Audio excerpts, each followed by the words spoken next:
दोस्तों, आज आप सुनेंगे पल्प फिक्शन के बेताज बादशाह सुरेंद्र मोहन पाठक का एक बहुत ही इंटरेस्टिंग नॉवल जिसका नाम है स्कैंडल पॉइंट। इसके 2 भाग आप पहले ही सुन चुके हैं। आज के वीडियो में आप सुनेंगे इसका तीसरा भाग। तो आइए शुरू करते हैं कहानी। स्कैंडल पॉइंट तीसरा भाग।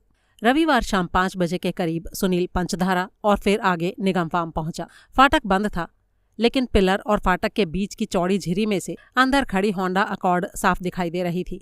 उसने कॉल बेल बजाई और मेड दरवाजे पर प्रकट हुई। सुनील ने उसे अपना कार्ड थमा दिया।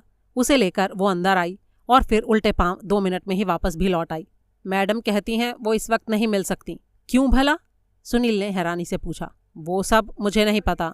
इतना कहकर वो अंदर जाने को मुड़ गई।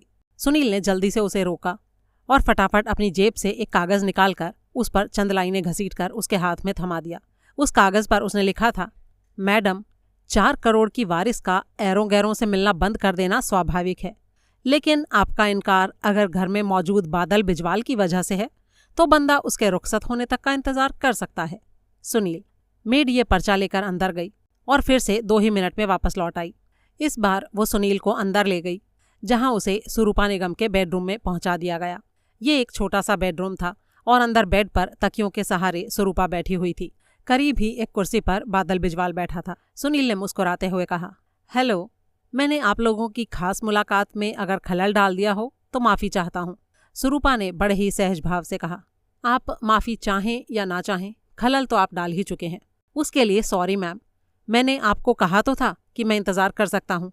हाँ, तुमने कहा तो था, लेकिन वो धमकी की तरह कहा था। फिरौती की चिट्ठी के स्टाइल से लिखकर बोला था। ऐसे बोला था जैसे कोई बहुत बड़ा स्कैंडल तुम्हारे हाथ में आ गया हो, जिसे कि तुम अभी के अभी एक्सपोज कर दोगे।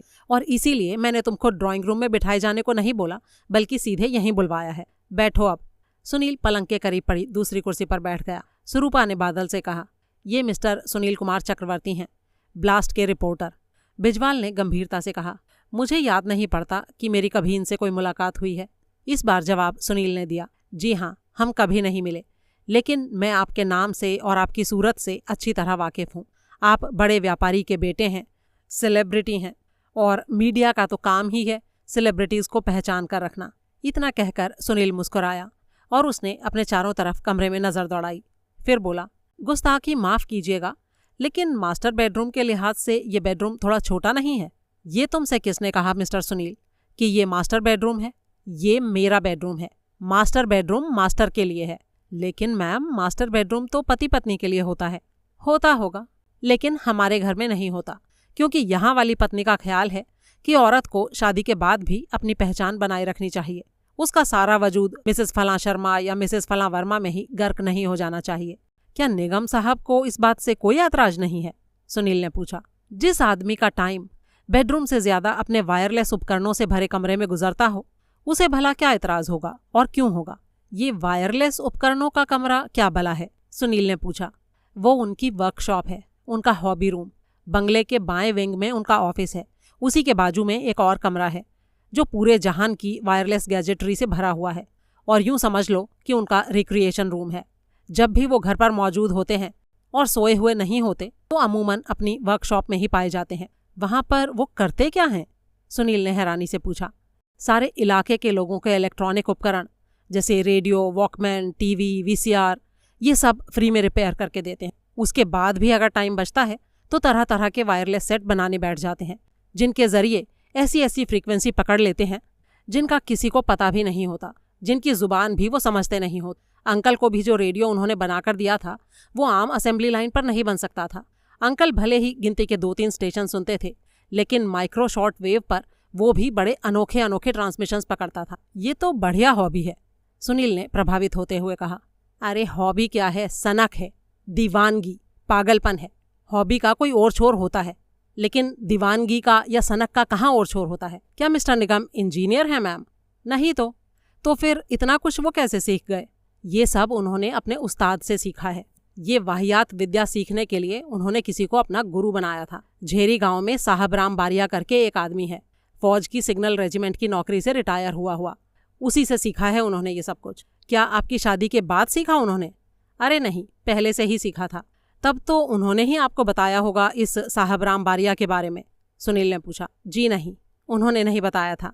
वो मुझे ऐसी बातें बताने के काबिल नहीं समझते। वो तो बाई चांस ही हमारी शादी को जब 4 महीने हुए थे तब निगम साहब की गैर हाजिरी में वो आदमी यहाँ आ गया था। तब उसने खुद मुझे बताया था कि उन्होंने वायरलेस संबंधी जो कुछ भी सीखा है उसी की शागिर्दी में सीखा है। आई सी। झेरी गांव में कहाँ रहता है ये आदमी? एड्रेस तो मुझे नहीं पता। अच्छा ये बताइए मैम कि अगर ये वायरलेस वाले काम में वो दीवानगी की हद तक डूबे रहते हैं तो फिर आपके साथ वक्त कब बिताते हैं? सुरूपा जोर से हंसी और बोली, खाने के वक्त डाइनिंग टेबल पर, वो भी तब जब लंच या डिनर घर पर करने की मर्जी हो। क्या आपको लेकर कभी कहीं नहीं जाते वो? हाँ जाते हैं ना। कोई पार्टी हो, कोई शादी ब्याह का फंक्शन हो तो डिस्प्ले के लिए मुझे साथ लेकर जाते हैं हमेशा। उसके अलावा कभी डिनर के लिए या मूवी के लिए या शॉपिंग या कोई साइट सीइंग के लिए? इस बात का सुरूपा ने कोई जवाब नहीं दिया। सुनील ने आगे पूछा, अभी वो घर में नहीं दिखाई पड़ रहे, शायद कहीं बाहर गए हैं। जी हाँ, वो सुबह से निकले हुए हैं, शायद देर रात तक लौटेंगे, सुरूपा ने बताया। फिर तो अच्छा हुआ कि मिस्टर बिजवाल आ गए आपके साथ टेनिस खेलने के लिए। सुरूपा ने घूर कर उसे देखा और बोली, ये खुद नहीं आए हैं, मैंने इनको फ़ोन करके बुलाया है और टेनिस खेलने के लिए नहीं बुलाया है। इसलिए बुलाया है कि मैं बहुत दुखी और तन्हा महसूस कर रही थी। आपको कोई एतराज़ है? अरे नहीं नहीं मैडम, मैं भला कौन होता हूँ एतराज़ करने वाला, सुरूपा ने सख्त स्वर में कहा। तुम एतराज़ करने वाले कोई नहीं होते, लेकिन उसके बावजूद भी अगर अपने अखबार के जरिए कोई स्कैंडल खड़ा करना चाहते हो तो मेरी तरफ से तुम्हें खुली छूट है। जो करना है वो करो। और अब ये बताओ कि यहाँ आए किस लिए थे? सुनील ने उसे गौर से देखा और फिर बोला, घर से तो मैं कुछ और ही पूछने के लिए रवाना हुआ था, लेकिन उस बात को होल्ड में डालकर अब कुछ और पूछना चाहता हूँ। हमारी पिछली मुलाकात से आपके अंदर मुझे काफ़ी बदलाव दिखाई दे रहा है मैम। ऐसा लग रहा है कि गुरुवार और आज के बीच के इस समय में आप पहले से काफ़ी ज़्यादा ताकतवर हो गई हैं। फिलहाल के लिए मैं आपसे ये जानना चाहता हूँ कि बिजवाल साहब से आप कब से वाकिफ़ हैं? 6 साल से, अपनी शादी वाले दिन से। ये शादी में आए हुए मेहमानों में से एक थे। ओहो, मतलब दुल्हन को देखते ही उस पर डोरे डालने शुरू कर दिए। सुरूपा ने कोई जवाब देने की जगह बिजवाल की तरफ देखा और बोली, इस बात का जवाब तुम ही दो तो ज्यादा बेहतर होगा। बिजवाल थोड़ा हिचकिचाया और फिर दबे स्वर में बोला, हाँ यही समझ लो। निगम साहब से आपकी जान पहचान पहले से थी या बाद में हुई? बाद में हुई। और राजवंशी साहब से? उनसे पहले से पहचान थी, तब से जबकि वो राजनगर में कंस्ट्रक्शन बिजनेस करते थे। तब भी आप सुरूपा जी के बारे में कुछ नहीं जानते थे? नहीं जानता था। कैसे जानता भला? राजवंशी साहब की छत्र छाया में सुरूपा उनके सोलर पॉइंट पर रहना शुरू कर देने के बाद आई थी, और शादी का इनविटेशन हासिल होने से पहले मैंने इस इलाके में कभी कदम ही नहीं रखा था। ये बात थोड़ी अजीब नहीं है मिस्टर बिजवाल कि आपका दिल भी आया तो किसी की नई नई ब्याही पत्नी के ऊपर? अरे दिल में तो बहुत कुछ आता है मिस्टर सुनील, लेकिन सब कुछ जाहिर थोड़े ही कर दिया जाता है। आपके कहने का ये मतलब है मिस्टर बिजवाल कि सुरूपा जी को आपकी इन भावनाओं की कोई खबर नहीं थी? जी नहीं, उसे इसकी कोई खबर नहीं थी। उसको इसकी खबर तब हुई जब मैंने यहाँ निगम फार्म पर आना जाना शुरू किया, और उस वक्त भी तब जब इस बेमेल शादी के अंजाम अपने आप ही उजागर होने लग गए थे। सुनील सुरूपा की तरफ घूमा और बोला, असल में यही जानने की ख्वाहिश मुझे यहाँ लाई थी मैम कि इस बेमेल शादी के लिए आपने हाँ कैसे की? क्या आप मैरिड हैं मिस्टर सुनील? सुरूपा ने पूछा। जी नहीं, लेकिन शादी के लायक उम्र के तो हैं। तो बताइए, आपका क्या ख्याल है? क्या औरत सिर्फ प्यार के लिए ही शादी करती है? शादी करने की कोई और वजह नहीं हो सकती क्या? आप ये कहना चाहती हैं मैम कि ये बेमेल शादी आपने किसी और वजह से की? जी हाँ, बिल्कुल यही कहना चाहती हूँ मिस्टर सुनील। असल में मैं अपने अंकल के करीब रहना चाहती थी, उनके एहसानों का बदला चुकाना चाहती थी, पूरी जिंदगी उनके किसी काम आना चाहती थी, और ऐसा मैं उनके करीब रहे बिना नहीं कर सकती थी। निगम साहब मेरे ऊपर फिदा थे, उनसे शादी करके मैं अंकल के करीब बनी रह सकती थी। बस इसीलिए मैंने ये शादी की। मेरे माता पिता की मौत के बाद जब अंकल ने मुझे अपने पास रहने के लिए बुला लिया था, तो कुछ समय बाद मुझे ये एहसास होने लगा था कि मैं उनकी समृद्धि का सुख एक परजीवी की तरह ले रही थी। हालांकि वो मेरे साथ पूरे प्रेम भाव के साथ पेश आते थे, लेकिन मुझे ऐसा लगता था कि उनके साथ रहना मेरे लिए तो सुविधा की बात थी, लेकिन उनके लिए मैं असुविधा पैदा कर रही थी। सोलर पॉइंट पर मेरी मौजूदगी एक तन्हाई पसंद आदमी की तन्हाई में खलल डाल रही थी। इस प्रॉब्लम का मुझे यही हल सूझा कि मैं कोई ऐसी जुगत लगाऊं कि मेरे ऊपर अंकल की छत्र छाया तो पहले की तरह ही बनी रहे, लेकिन मुझे उनके साथ हमेशा ना रहना पड़े। इसीलिए मैंने अंकल को बोला कि मैं और पढ़ना चाहती हूँ। मैं फैशन डिज़ाइनिंग का डिप्लोमा करना चाहती थी। अंकल ने चेन्नई के एक इंस्टीट्यूट में मेरा एडमिशन करवा दिया। उसके बाद मैं हॉस्टल में रहने लगी, जहाँ से मैं सिर्फ छुट्टियों में अंकल के पास आती थी। 3 साल तक ये सिलसिला चला। फिर अंकल को एहसास हुआ कि मेरी शादी की उम्र हो चली थी। तब तक मेरे मन में ये ख्वाहिश बहुत गहरे तक बैठ चुकी थी कि मुझे अंकल से दूर नहीं होना है, मैं उनके किसी काम आऊँ या ना आऊँ, लेकिन ऐसी नौबत आने पर मुझे हमेशा उनके लिए उपलब्ध रहना चाहिए था। तब मैंने निगम साहब से शादी करना कबूल किया, या बल्कि अगर यूं कहें तो ज़्यादा बेहतर होगा कि उनके यहाँ बीवी की नौकरी करना कबूल किया। बीवी की नौकरी? इससे भला आपका क्या मतलब है? सुनील ने हैरानी से पूछा। ये एक ऐसी नौकरी थी मिस्टर सुनील, जिसके आसरे मैं अंकल के करीब बनी रह सकती थी। मेरे वर्क प्लेस से ये जगह सोलर पॉइंट से सिर्फ 1 किलोमीटर दूर है, लिहाजा अंकल जब मेरी ज़रूरत महसूस करते मुझे आसानी से बुला सकते थे।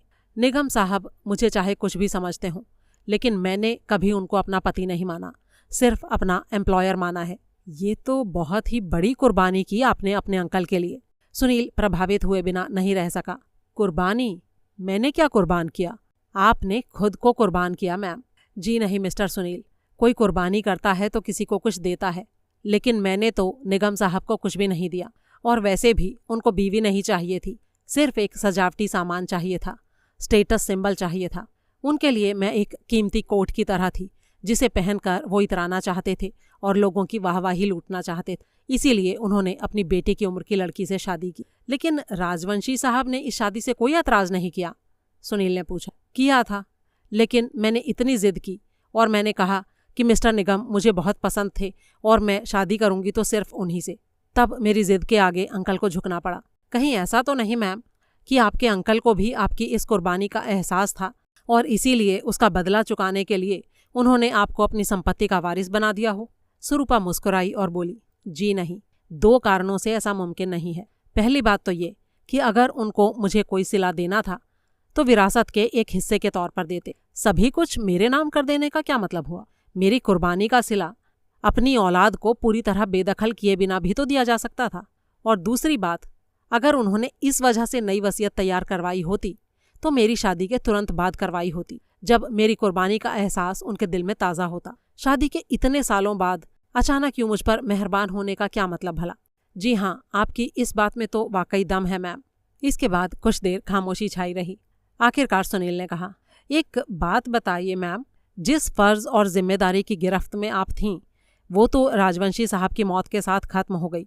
ऊपर से अब आप इतनी दौलतमंद भी बन गई हैं, 4 करोड़ की मालकिन। क्या इन्हीं बातों की वजह से तो मिस्टर बिजवाल यहाँ मौजूद नहीं हैं? जी नहीं मिस्टर सुनील, मैं ऐसा इनकलाबी कदम नहीं उठा सकती कि खड़े पैर मिस्टर निगम को छोड़कर इनके साथ चल दूं। इनके यहाँ आने की वजह कुछ और है। आपके इनकलाबी कदम के 2 हिस्से हैं मैम, एक खड़े पैर मिस्टर निगम को छोड़ना और दूसरा मिस्टर बिजवाल के साथ चल देना। इनमें से आपको कौन सा ज़्यादा भारी जान पड़ता है? मेरा मतलब है कि अगर आप पहले उठाएंगी तो कौन सा कदम उठाएंगी? पहला वाला, सुरूपा ने बिना झिझके कहा। समझा। और जो आप कह रही थीं कि मिस्टर बिजवाल यहाँ किसी और कारण से मौजूद हैं, तो वो क्या वजह है? वो वजह ये है मिस्टर सुनील, बुधवार को मेरे अंकल का कत्ल हुआ, गुरुवार को कत्ल की खबर आम हुई, कल सुबह अंकल का अंतिम संस्कार हुआ। सुबह से मेरा पति घर पर नहीं है और लेट नाइट लौटने को बोलकर गया है। कब लौटेगा मुझे कोई अता पता नहीं। मेरे साथ इतनी बड़ी ट्रेजेडी हुई है, लेकिन मुझे दिलासा देने के लिए, हिम्मत बंधाने के लिए मेरा पति मेरे पास मौजूद नहीं है। अपने अंकल की मौत से मैं एक बार फिर से यतीम हो गई हूँ, यतीम और तन्हा, और साथ में खौफजदा भी। रह रहकर मुझे ऐसा लगता है कि मेरे अंकल मुझे पुकार रहे हैं। रात को घबरा के उठ बैठती हूँ और सोचने लगती हूँ कि कहीं अंकल की आत्मा मुझसे संपर्क बनाने की कोशिश तो नहीं कर रही है। सुनील ने सहानुभूति भरे स्वर में कहा, ऐसा सबके साथ होता है मैम। कोई सगा संबंधी या इतना करीबी चल बसे तो कुछ अरसा उसकी याद ऐसे ही सताती और तड़पाती है, लेकिन ये आत्मा की गुहार वाली बात सिर्फ वहम और खामख्याली के अलावा और कुछ नहीं है। जी नहीं, ऐसा नहीं है मिस्टर सुनील। मुझे बराबर ऐसा महसूस होता है कि वो मुझे पुकार रहे हैं, कुछ कह रहे हैं। वो क्या कहते हैं ये तो मुझे समझ में नहीं आता, लेकिन मुझे लगता है कि अगर अंकल को अपनी बीवी का कहा सब समझ में आता था तो एक ना एक दिन उनका कहा मुझे भी समझ में आ जाएगा। मैं जब भी एकाएक सोते से जागती हूँ तो मुझे लगता है कि मेरे करीब कोई बोल रहा था जो मेरे जागते ही चुप हो गया। उस वक्त मुझे ऐसा महसूस होता है कि अगर मैं ज़रा जल्दी जाग जाती तो ज़रूर सुन पाती कि वो क्या कह रहा था। लेकिन इतना एहसास मुझे फिर भी होता है कि जो कहा जा रहा था वो सोलर पॉइंट के बारे में कहा जा रहा था। अक्सर कोई मेरे कान के करीब फुसफुसाता है, सोलर पॉइंट, सोलर पॉइंट। ये सब आपके दिमाग का वहम है मैम। अगर मुझे इस बात पर यकीन नहीं आता मिस्टर सुनील कि समीर ने अपने पिता का कत्ल किया है, तो क्या ये भी मेरा वहम है? सुनील ने थोड़ा चौंकते हुए कहा, तो क्या आप ये नहीं मानती कि कातिल समीर है? उसके खिलाफ पूरे सबूत हैं। वो कत्ल के वक्त के आसपास मौकाए वारदात पर होना भी कबूल करता है और उसके पास से वो सारी रकम भी बरामद हुई है जो आपके अंकल ने आपके पति के जरिए बैंक से निकलवाई थी। लेकिन अगर समीर बेगुनाह है तो मेरे अंकल मुझे क्यों कहते हैं कि मैं उसे बचाऊं? आपके अंकल आपसे ये कहते हैं? लेकिन कैसे? अभी तो आपने कहा कि आपकी समझ में कुछ नहीं आता जब वो बोलते हैं। हाँ, सब कुछ समझ में नहीं आता मिस्टर, लेकिन थोड़ा थोड़ा आता है। देखिए मैम, मुझे लगता है यू आर इमेजिनिंग थिंग्स। आपको भारी सदमा लगा है और इसीलिए आप स्ट्रेस की शिकार हो गई हैं। मौजूदा हालात में आपका इलाज यही है कि आप कुछ दिन कहीं और जाकर रहें, और ज़्यादा दूर जाने की भी ज़रूरत नहीं। आप झेरी होटल लेक व्यू में जाकर रह सकती हैं। जी नहीं मिस्टर सुनील, अभी मेरा यहीं रहना ज़रूरी है। यहीं पर ऐसा कुछ सामने आएगा जो पक्के तौर पर यह सिद्ध कर देगा कि समीर बेगुनाह है। क्या आएगा वो तो मुझे पता नहीं, लेकिन जब वो आएगा तो सबको पता चल जाएगा। मेरा दिल कहता है मिस्टर सुनील कि मुझे सोलर पॉइंट के करीब से नहीं हिलना चाहिए, क्योंकि अंकल के कत्ल के सिलसिले में अगर नया कुछ होगा तो वहीं पर होगा। अरे अब और क्या होगा मैम? आप क्या होने की उम्मीद कर रही हैं जो सोलर पॉइंट के करीब बने रहना चाहती हैं? सिर्फ करीब ही क्यों मिस्टर सुनील, मैं तो वहाँ पहुँच भी सकती हूँ। आप भूल रहे हैं कि वो जगह अब मेरी प्रॉपर्टी है, और क्योंकि वो जगह मौकाए वारदात है, इसलिए समीर को बेगुनाह साबित करने के लिए अगर कोई क्लू हाथ आएगा तो वहीं से आएगा। आप वहाँ पर जाकर रहेंगी तो पता है लोग बाग क्या कहेंगे? मुझे लोगों के कहने की कोई परवाह नहीं है। वैसे भी मेरी ये नौकरी तो अब मुझे छोड़नी ही है जो मैं अभी तक कर रही थी, यानी बीवी की नौकरी। अगर नौकरी से इस्तीफा ना भी दे सकी तो लंबी छुट्टी की अर्जी तो ज़रूर ही लगाऊंगी। और अपने इस पार्ट टाइम जॉब को फुल टाइम जॉब में कब तब्दील करेंगी? बिजवाल की तरफ इशारा करते हुए सुनील ने शरारत से पूछा। बिजवाल ने गंभीरता से जवाब दिया, वो तो अभी देखेंगे। देखिए मिस्टर बिजवाल, आप नौजवान हैं, खूबसूरत हैं, दौलतमंद हैं, यानी मोस्ट एलिजिबल बैचलर हैं, लेकिन उसके बाद भी आपका दिल एक शादीशुदा औरत पर आया है। क्या आपको कभी गिल्ट कॉम्प्लेक्स ने नहीं सताया? जी नहीं, मैं अपने दिल के हाथों मजबूर हूँ। यानी बहुत चाहते हैं आप सरूपा जी को? जी हाँ। ये चाहत आपको कहाँ तक ले जा सकती है? अपने मकसद के लिए किसी का खून कर सकते हैं? मिस्टर सुनील, अगर मुझे इस तरीके से सरूपा को हासिल करना होता तो अब तक कब का कर चुका होता, समझे? इससे पहले कि सुनील कुछ और कहता, सरूपा ने हाथ के इशारे से उसे रोक दिया और बोली, देखिए मिस्टर सुनील, आप जो बात कहना चाह रहे हैं वैसा कुछ भी नहीं है। मिस्टर बिजवाल ने मेरी खातिर या मेरे कहने पर अंकल का कत्ल नहीं किया है। अंकल का कत्ल करने वाला मिल जाए तो हो सकता है कि मैं इनको कहूँ कि ये उस कमीने को जिंदा ना छोड़ें, लेकिन मेरी वजह से मेरे अंकल का बाल भी बांका हुआ हो, ऐसा मुमकिन नहीं है। और मेरे ख्याल से आप काफ़ी सवाल कर चुके हैं अब तक। क्या आप कुछ और पूछना चाहते हैं? जी नहीं, और कुछ नहीं, थैंक यू। इतना कहकर सुनील जाने के लिए उठ खड़ा हुआ। उसके वहाँ से रुखसत हो जाने के थोड़ी देर बाद ही बादल बिजवाल भी बाहर आकर अपनी होंडा अकॉर्ड पर सवार हुआ और वहाँ से रुखसत पा गया।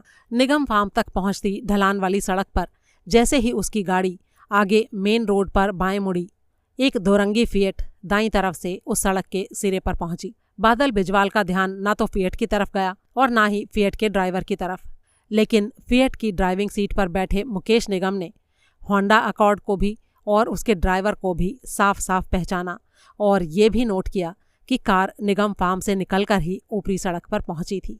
उस घड़ी मुकेश निगम की आंखों में एक बड़ी ही वहशी चमक पैदा हुई। अगला अध्याय। 1 सप्ताह गुजर गया। उस दौरान मकतूल की वसीयत प्रोबेट के लिए पेश की गई, जिसमें यह स्थापित हुआ कि वसीयत जेन्युइन थी और उस पर ऐतराज करने वाला कोई नहीं था। उस दौरान इंस्पेक्टर प्रभुदयाल की हिफाजत में समीर राजवंशी भी वहां आया था, लेकिन मकतूल का इकलौता जीवित रिश्तेदार होने के बावजूद उसने वसीयत पर किसी तरह का कोई ऐतराज नहीं उठाया। तब भी नहीं जब जज ने उसे कहा कि वो ऐसा कर सकता था अगर वो कोर्ट में इस बारे में दरख्वास्त करता तो कोर्ट वसीयत पर फिर से विचार कर सकता था और उसे जायदाद के एक हिस्से का हकदार करार दे सकता था, लेकिन समीर ने ऐसी कोई दरख्वास्त पेश नहीं की। पुलिस ने इसे उसका एक स्टंट समझा, यानी इनडायरेक्टली खुद को बेगुनाह साबित करने की एक कोशिश। प्रोबेट कोर्ट में सुनवाई खत्म होने के बाद स्वरूपा निगम मकतूल की तमाम चल और अचल संपत्ति की कानूनी वारिस बन गई। समीर की गिरफ्तारी के बाद पुलिस ने कोर्ट से उसका 1 हफ्ते का रिमांड हासिल किया था, लेकिन उस अरसे में वो उससे ये बिल्कुल नहीं कबूलवा सके कि उसने अपने पिता का कत्ल किया। नतीजतन 1 हफ्ते बाद उसे फिर से कोर्ट में पेश किया गया और इस बार 3 हफ्ते के रिमांड की दरख्वास्त लगाई गई। कोर्ट ने 10 दिन का रिमांड मंजूर किया और पब्लिक प्रोसिक्यूटर को पहले ही वार्न कर दिया कि वो आगे और एक्सटेंड नहीं किया जाएगा। इस हफ्ते में सुनील ने मुलजिम से एक छोटी सी मुलाकात की इजाज़त पाने की बहुत कोशिश की, लेकिन कामयाब नहीं हो सका। इस दौरान सुनील उन सारे लोगों से फिर मिला जिनसे उसने शुरुआती दौर में इंटरव्यू हासिल किए थे, जैसे कि हाउसकीपर सरस्वती जोशी, मुकेश निगम, स्वरूपा निगम, बादल बिजवाल वगैरह, लेकिन उसके हाथ कुछ नहीं आया। उसकी जानकारी में कोई छोटा मोटा इजाफा हुआ तो वो बस ये था कि स्वरूपा और बादल बिजवाल का टेनिस का शौक दोनों को JDA स्पोर्ट्स कॉम्प्लेक्स तो अक्सर ले जाता था। कभी कभी राजनगर के जिमखाना क्लब भी ले जाता था, जहाँ का बिजवाल मेंबर था, और ट्राउट फिशिंग के सीज़न में वो दोनों अक्सर पिकनिक के लिए सुंदरबन निकल जाया करते थे। हालांकि वो इस बात की तस्दीक नहीं कर सका कि ऐसा मुकेश निगम से छुपकर होता था या उसकी जानकारी में। इसी दौरान जौहरी को होटल पैनोरामा की पड़ताल में लगाया गया था, जहां पर मुकेश निगम रेगुलर ठहरा करता था। साहब राम बारिया की फिराक में सुनील खुद झेरी गांव पहुंचा था। वहां सिग्नल रेजिमेंट के रिटायर्ड सूबेदार मेजर साहब को हर कोई जानता था, लेकिन उस वक्त उसके घर में ताला लगा था। पूछने पर पता चला कि वो रिश्तेदारी की एक शादी में शामिल होने के लिए अपने परिवार के साथ नागपुर गया हुआ था, जहां से 25-26 तारीख तक उसके लौटने की उम्मीद थी। उन दिनों झेरी में अर्जुन का रोज का फेरा लगता था, इसीलिए सुनील ने उसे बोल दिया कि वो उस आदमी की वापसी पर नजर रखे। सुनील के साथ ऐसा पहली बार हो रहा था कि कत्ल के 11 दिन बाद भी केस में वो उसी मकाम पर था जिस पर कि पहले दिन था। ये असाधारण बात उसे बार बार यही सोचने पर मजबूर कर रही थी कि क्या कहीं वाकई समीर राजवंशी ही अपने पिता का कातिल तो नहीं था। स्वरूपा ने समीर के बचाव के लिए जो बूढ़ा वकील हायर किया था वो राजनगर का टॉप का क्रिमिनल लॉयर था। सुनील उसके मुगलबाग स्थित ऑफिस में जाकर उससे मिला था, लेकिन उसने केस के बारे में कोई बात करने से साफ इनकार कर दिया। अब केस में अगर आगे नया कुछ होता तो बुधवार 2 जून को ही होता, जब सेशन कोर्ट में समीर राजवंशी को फिर से पेश किया जाना था। वीकेंड के करीब शनिवार सुबह ब्लास्ट के ऑफिस में अर्जुन की सुनील से मुलाकात हुई। क्या खबर है चेले? सुनील ने पूछा। अर्जुन ने कहा, एक नाबालिग सी खबरिया है तो सही गुरुजी, लेकिन पता नहीं अब इतने दिन बाद उसकी कोई अहमियत बची है कि नहीं। अबे तू उगल तो सही।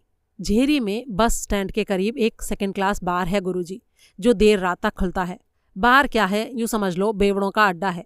वहाँ से इत्तेफाक से मुझे खबर लगी है कि समीर, जो कि कत्ल के इल्ज़ाम में गिरफ्तार है, वो रात को 11 बजे तक उस बार में विस्की पीता रहा था। फिर नशे में किसी से पंगा ले बैठा था, जिसकी वजह से मारकुटाई तक की नौबत आ गई थी। बारमैन का कहना है कि नशे में वो ऐसा बिफरा हुआ था कि अगर उसके पास कोई हथियार होता तो जो कत्ल उसने बाद में सोलर पॉइंट पर जाकर किया था वो वहीं पर कर दिया होता। खुद बारमैन ने उन लोगों का बीच बचाव किया था और उसे जबरदस्ती वहां से बाहर निकाल दिया था।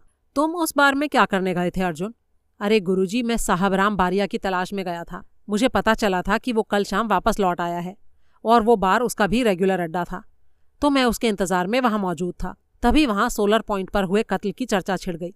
तब बारमैन ने ही कहा कि कातिल उस रोज रात 11 बजे से भी बाद तक वहां बार में था। उसने अखबार में छपी समीर राजवंशी की तस्वीर को अपने उस रात के वॉयलेंट कस्टमर के तौर पर साफ साफ पहचान लिया। आई सी। अच्छा ये बता, साहब राम बारिया मिला कि नहीं? नहीं मिला गुरुजी। बार के क्लोजिंग टाइम तक मैंने इंतजार किया, लेकिन वो नहीं आया। उसी शनिवार दोपहर से पहले सुनील पुलिस हेडक्वार्टर पहुंचा और इंस्पेक्टर प्रभुदयाल से मिला। तुम फिर आ गए? प्रभुदयाल ने उसे देखते ही कहा। अब कहीं तो मैंने जाना ही था ना, तो यहाँ आ गया। क्यों? ये पार्क है, लाइब्रेरी है, कम्युनिटी सेंटर है, जो तुम्हारा कहीं जाने का मन किया और मुंह उठा के यहाँ चले आए। अरे माई बाप, कभी तो 2 मीठे बोल बोल लिया करो, कभी तो मुस्कुरा के स्वागत कर लिया करो कि मेरा कोई जानने वाला आया है, मेरा यार आया है, दिल बहार आया है। और कुछ नहीं तो ताबेदार आया है, अपनी हंसी दबाते हुए प्रभुदयाल ने कहा। अच्छा ठीक है, बैठ जाओ। असल में सच पूछो तो मिस्टर सुनील, मैं तुम्हें ही याद कर रहा था। पिछले शनिवार को तुमने एक बात कही थी जो मेरे दिमाग में बार बार खटक रही थी। तुमने आलाय कत्ल के बारे में ये कहा था कि उसे किसी ने इश्तेहार की तरह इस्तेमाल किया था। अब कत्ल के इल्जाम में समीर राजवंशी गिरफ्तार है और वो शिप पर नौकरी करता था, इसलिए जाहिर था कि वो कांटी उसने शिप से ही हासिल की होगी। तो इसीलिए मैंने बिजवाल शिपिंग कॉरपोरेशन के लोकल ऑफिस से संपर्क किया। मुझे पता चला कि समीर राजवंशी का शिप अदन पहुंचा हुआ था। रेडियो टेलीफोन के जरिए मैंने उसके कैप्टन से संपर्क किया और कांटी के बारे में उससे पूछा। जवाब में उसने शिप के स्टोर कीपर से मेरी बात कराई। स्टोर कीपर का कहना है कि शिप पर 9 कांटी मौजूद थीं और बुधवार 12 तारीख से वो सारी की सारी स्टोर पर चौकस मौजूद थीं। वो कांटी सेलर्स को ज़रूरत पड़ने पर दी जाती थी और काम हो जाने के बाद उनसे वापस ले ली जाती थी। कोयला झोंकने वाले किसी खलासी का कांटी से कोई काम होता ही नहीं था और इसीलिए कांटी उसे कभी नहीं दी जाती थी। तो इसका मतलब तो यही हुआ ना कि समीर ने उस कांटी को शिप से हासिल किया या चुराया नहीं हो सकता था। अगर ऐसा होता तो स्टोर के स्टॉक में से एक कांटी कम होती। इसका मतलब ये हुआ कि उसने जो कांटी कत्ल के लिए इस्तेमाल की थी वो उसने कहीं और से हासिल की थी। तब मैंने कोई दूसरा जरिया सोचने की कोशिश की जहां से उसने वो कांटी हासिल की हो।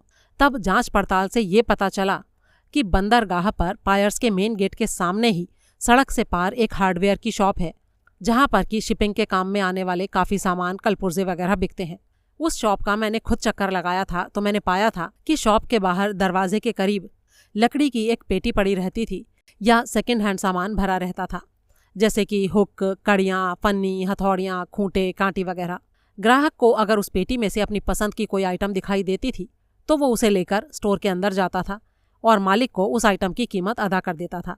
मालिक का कहना है कि वो बक्सा सुबह स्टोर खुलने पर बाहर दरवाजे के पास रख दिया जाता था और शाम को स्टोर बंद होने के वक्त ही उठाया जाता था। उस बक्से से कभी कोई आइटम चोरी चली गई हो उसके बारे में मालिक कहता है कि ऐसा कभी नहीं हुआ, लेकिन कत्ल वाले रोज से पहले के शनिवार को यानी कि 8 तारीख को उस बक्से में से एक 10 इंच के करीब के साइज की कांटी उठ गई थी। तो रिपोर्टर साहब, इस सारी कहानी से कुछ आया भेजे में आपके?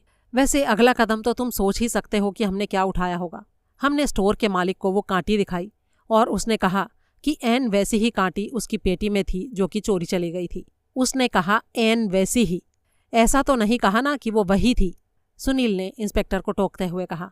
अरे वो तो उसने सेफ जवाब देने के लिए कह दिया होगा ताकि वो किसी बखेड़े में ना फंसे। अच्छा इंस्पेक्टर साहब, ये बताइए कि उसे चोरी का पता कब लगा था? शनिवार को ही किसी वक्त लगा होगा। नहीं मिस्टर सुनील, स्टोर का मालिक एक बड़ी उम्र का आदमी है। वो कहता है कि पेटी को उठाना रखना उसके बस का काम नहीं है। वो काम हमेशा उसका एक नौजवान असिस्टेंट किया करता था जो शनिवार के बाद से 1 हफ्ते की छुट्टी पर चला गया था। शनिवार शाम को स्टोर बंद होने के वक्त वो पेटी को बाहर से उठाकर अंदर रख गया था। फिर अगले दिन स्टोर खुलने पर मालिक ने उस पेटी को बाहर पहुंचाने की कोशिश नहीं की, तो लिहाजा जब तक असिस्टेंट छुट्टी से वापस लौटकर नहीं आता वो पेटी स्टोर के भीतर ही रहने वाली थी, क्योंकि वो उसे उठा नहीं सकता था और पेटी अंदर स्टोर में पड़ी रहने की वजह से 1 हफ्ता उसमें से कोई सेल भी नहीं होने वाली थी। इसके आगे दुकानदार ये कहता है कि बुधवार को खुद उसे कुछ उलझी हुई रस्सियां सुलझाने के लिए कांटी की जरूरत पड़ गई थी। तब उसे याद आया कि एक सेकंड हैंड कांटी उस पेटी में पड़ी थी। जब उसने स्टोर में जाकर पेटी में झांका तो पाया कि कांटी वहां से गायब थी। क्या उसकी पहले भी कभी कोई चीज ऐसे चोरी हुई थी? अरे कभी नहीं। वो कहता है कि पेटी में से पहले कोई चीज चोरी हुई होती तो वो क्या पागल था जो पेटी को फिर से बाहर रखता? इसका मतलब है कि समीर राजवंशी ने बड़े ही अक्ल से काम लिया, जो कांटी अपने शिप से हासिल नहीं की, उस हार्डवेयर स्टोर से चोरी की, और वो भी कत्ल से 1 हफ्ता पहले। सुनील ने एक ठंडी सांस ली और उसे समझाने वाले अंदाज में बोला, एक बात बताइए माई बाप, शिप से अगर हासिल की गई कांटी धोई पोंछी वापस शिप पर पहुंच जाती तो क्या प्रॉब्लम थी? बल्कि अगर वो धोई पोंछी उसके खुद के पास भी मौजूद होती तो भी उसे किसी से क्या खतरा था? वो उसका काम करने का औजार था। उसके पास उस कांटी का होना एक सहज सी बात थी। उसे हथियार की तरह इस्तेमाल किया गया था जनाब, लेकिन वो हथियार की स्थापित परिभाषा में हथियार नहीं थी। किसी के पोजेशन में गैर लाइसेंस का रिवॉल्वर होना, पिस्तौल होना, खंजर होना, छुरा या तलवार होना, या फिर वो कांटी होना, एक ही बात कतई नहीं है। अरे घबराए हुए आदमी को ये बात नहीं सूझी होगी ना मिस्टर सुनील? घबराहट कैसी इंस्पेक्टर साहब? अगर वो घबराया होता तो उसने आलाए कत्ल को फौरन वहीं फेंक दिया होता जहां उसने उसे इस्तेमाल किया था, ना कि बाहर पगडंडी वाले रास्ते पर जाकर बड़े ही यत्न से उसे यूं सजाकर रखता। अगर वो घबराया हुआ होता तो वारदात के बाद सामने के दरवाजे से फरार होता, ना कि पहली मंजिल पर जाकर किसी एक्रोबैट की तरह खिड़कियां फांदता फिरता। आखिर तुम कहना क्या चाहते हो मिस्टर सुनील? मैं वही कहना चाहता हूं इंस्पेक्टर जो पहले कह चुका हूं। समझदार कातिल अगर प्लान करके कत्ल करता है तो वो ऐसा कत्ल का हथियार चुनता है जो उसके कारोबार की, उसके ट्रेड की आइडेंटिटी की चुगली ना करे। समीर ने तो कांटी को चुनकर अपने कारोबार और अपनी आइडेंटिटी को बाकायदा सबके सामने पब्लिश ही कर दिया है। क्या आपको वो इतना गधा दिखाई देता है? गधा तो मुझे पता नहीं, लेकिन हाँ, वो फसादी, गैर जिम्मेदार और पंगेबाज और बेवड़ा तो पूरा है। 2-3 ऐसी जगहें तो हमारी जानकारी में आ भी चुकी हैं जहां से इन्हीं बखेड़ों की वजह से उसे नौकरी से निकाला गया। ऐसी एक जगह थी विश्वनगर की स्टील मिल, जहां वो लेबर के तौर पर काम करता था। 5 साल पहले जुलाई के महीने में वो वहां नशे में एक दूसरे मजदूर को भट्टी में धकेलने लगा था। उस वक्त फोरमैन ने उसे पकड़ा था और पाया था कि वो टुन्न होकर ड्यूटी कर रहा था। उसे फौरन नौकरी से डिसमिस कर दिया गया था। तब उस वक्त वो शर्मिंदा होने की जगह फोरमैन पर ही रौब गांठने लगा था कि उसे तो उस फटीचर नौकरी की जरूरत ही नहीं थी, क्योंकि उसे तो कहीं से हजारों रुपए मिलने वाले थे। जब फोरमैन ने उसे पूछा था कि कहाँ से, तो उसने झेरी का नाम लिया था और कहा था कि वो फौरन झेरी के लिए रवाना होने वाला था। सुनील की आंखें सिकुड़ गईं। ओह, ये तभी की बात होगी जबकि उसे अपने पिता से 50,000 रुपये लेने थे। लेकिन उस वक्त तो वो सेलर नहीं था। और मुकेश निगम का तो कहना है कि 5 साल पहले उसने एक रोज बहुत सुबह सवेरे सेलर की पोशाक पहने एक नौजवान को सोलर पॉइंट को जाती कच्ची सड़क के सिरे पर देखा था। वो कोई और आदमी रहा होगा। उस वक्त समीर का तो सेलर की वर्दी में होने का कोई मतलब ही नहीं था। इंस्पेक्टर प्रभुदयाल ने। सुनील ने एक ठंडी सांस ली और बोला, कोई और ही होगा। और जनाबे आली, मैं आपसे एक बार फिर से रिक्वेस्ट करता हूँ, मुझे एक बार उससे मुलाकात करने का मौका दिलवा दीजिए ना प्लीज। क्या करोगे मौके का? उससे ये कबूल करवा लोगे कि वो कातिल है? देखिए इंस्पेक्टर साहब, कातिल जो कोई भी है वो समीर की तरह सेलर नहीं है, और इसीलिए उसने जानबूझकर कत्ल करने के लिए कांटी को चुना है ताकि कातिल उस सेलर को समझा जाए। और यही रट तुम जाकर समीर को भी सिखा दोगे, है ना? अरे नहीं माई बाप, बिल्कुल नहीं। मैं सिर्फ उसकी जुबानी उसका वर्जन सुनना चाहता हूँ। वैसे भी आपके पास हर मुलाकात को मॉनिटर करने का जरिया है। अगर आपको लगे कि मैं उसे कुछ सिखा पढ़ा रहा हूँ तो फौरन मीटिंग को बंद करा दीजिएगा। अच्छा ठीक है, मैं तुम्हारी मुलाकात उससे करा देता हूँ, क्योंकि मैं भी ये देखना चाहता हूँ कि जो कुछ उसने पुलिस को बार बार कहा है, अब वो उससे अलग कुछ कहता है या नहीं। थैंक यू सर, सुनील ने कहा। प्रभुदयाल के ऑफिस के बगल का कमरा सुनील का जाना पहचाना था। देखने में तो वहाँ एक मेज और 2 कुर्सियों के अलावा और कुछ नहीं था, लेकिन असल में वहाँ एक बड़ा ही पावरफुल माइक्रोफोन छुपा हुआ था, जिसके जरिए प्रभुदयाल अपने ऑफिस में बैठा वहाँ होती हुई हर बात को सुन सकता था और चाहता तो रिकॉर्ड भी कर सकता। वहीं पर सुनील की भेंट समीर राजवंशी से हुई। उसे अपना परिचय देते हुए सुनील ने कहा, मुझे तुम्हारा इंटरव्यू लेने की ऑफिशियल परमिशन मिली है, लेकिन मैं तुम्हें बता देना चाहता हूँ कि तुम मुझसे बात करने के लिए मजबूर नहीं हो।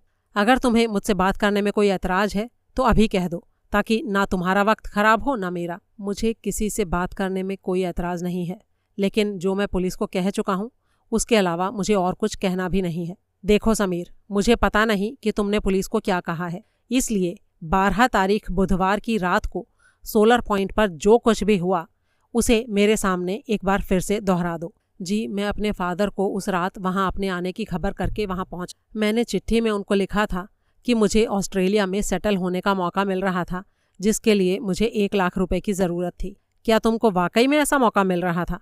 जी नहीं। तो पैसा ऐंठने के लिए कहानी गढ़ी थी? जी हाँ। असल में तुम्हारा क्या इरादा था? कोई खास इरादा नहीं था सर। यानी वो 1 लाख रुपया जब खत्म हो जाता तो फिर से वैसे ही चिट्ठी लिखते, फिर से वैसे ही वसूली करते? जी हाँ। भाई दाद देनी पड़ेगी तुम्हारी साफ गोई की तो।